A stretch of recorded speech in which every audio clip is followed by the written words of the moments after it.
Gate Serbong is the Ligtas Lindol kit. So de-demonstrate ko lang. By the way, I would like to acknowledge the presence of our bag manufacturer, a long-time friend,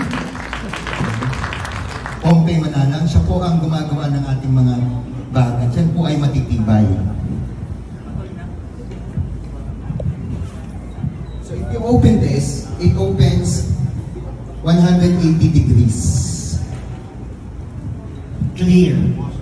For you to be able to see what's inside and detachable. Detachable po siya so that when someone is actually trapped on the other side and you have the bag, you can just remove and toss to the other person para magamit niya.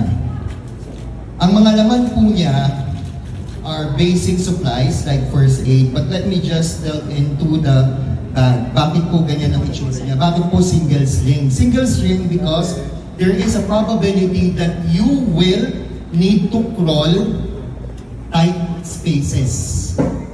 And in crawling tight spaces, you may need to pull or drag the bag with you.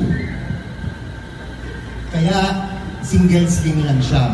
And the reason why it's easily detachable is para hindi yan yung maging dahilan ng pagka-trap mo doon sa maliit na butas. Because sometimes when you're in panic, you don't know what you have and you don't know what you are wearing. Nagko-crawl ka and then nag-itip ka kasi palit ng palit yung space. So wala nang chance, no? Baka yung pa yung dahilan.